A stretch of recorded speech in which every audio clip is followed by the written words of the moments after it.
let's tap into what is it like to be black at a PWI? What were your expectations before you got here?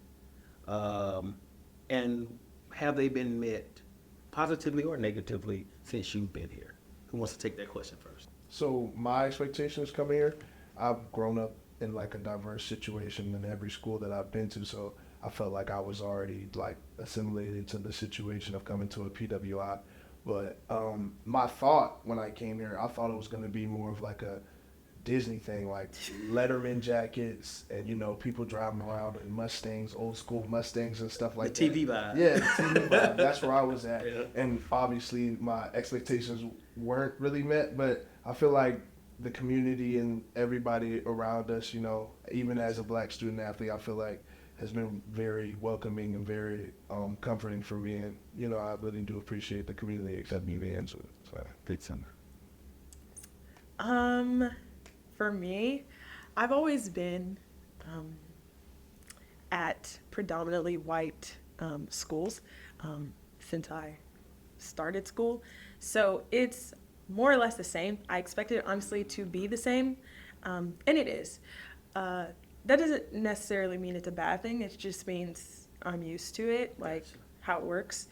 I will say for this school specifically, with student athlete development, that I found um, a community of people that look like me, and found ways to kind of be supported at schools that the majority doesn't look like me. And that's been really helpful for me, because it was hard kind of growing up in schools that nobody looks like you. They don't have the same hair as you. They don't understand how to talk to you.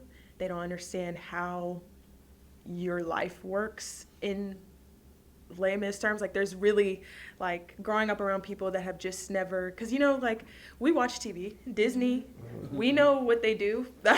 We know how other people live their lives because we watched it on TV. We live around them.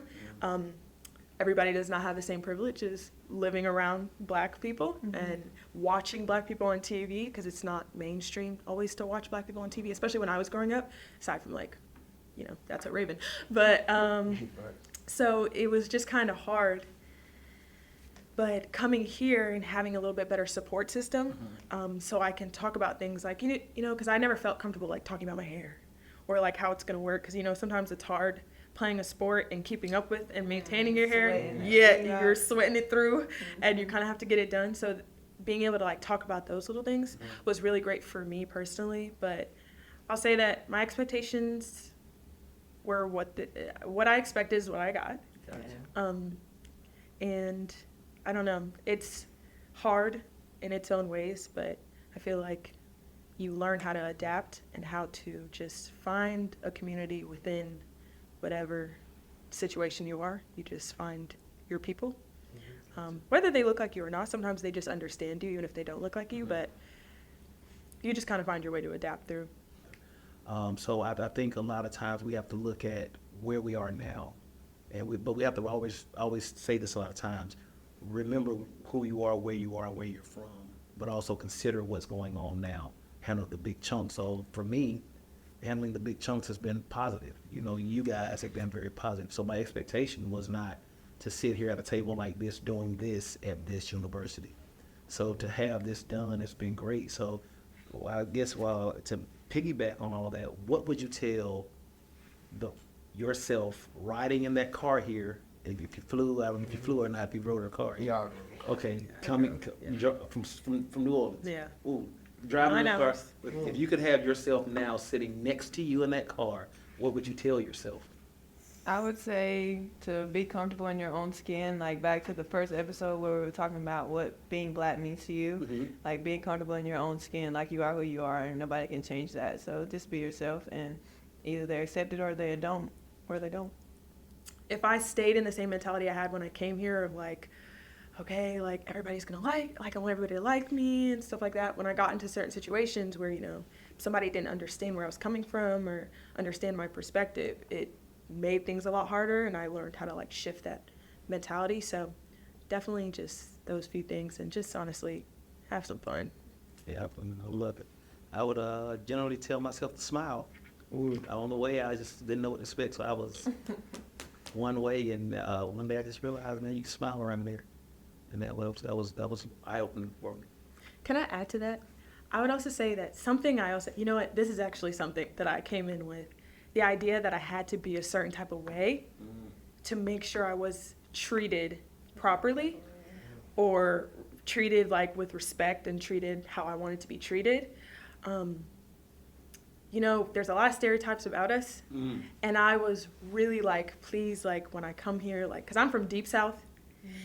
So I was like, please, when I come here, I'm like, let me not get into a situation where I'm already going to be looked at a certain type of way or treated a certain type of way based on how I look. So let me make sure. So I'm always walking, hi, how are you? What's your name? Making sure I'm going out of my way to like break the ice so nobody else feels uncomfortable around me. And that was something that I was like, I had to learn, like, you do not have to cater to anybody else because they're not catering for you. Right. So you don't have to cater for anybody else. That was something I really learned. And something I had a hard time with. So like when you were like, just smile, I was like, that was something that like should have been a positive for me, but I made it a negative because it was like, if I'm not smiling, they're going to think something's wrong. Then if something's wrong, it means there's something wrong with me. Then it's like going to be a hole and it's spiraling and it's making this whole bigger deal than it didn't need to be. Yeah. So it's just like, it's okay to be you. And I already knew that, like, again, like, they may not understand how I live, how I am, how Black people actually are, because we come in all different shapes, sizes, and personalities, even though a lot of people think we're all pretty much the same. We're all very different. So just understanding that, like, I don't have to be a certain type of way. And even if I want to be myself and people don't understand it, who cares?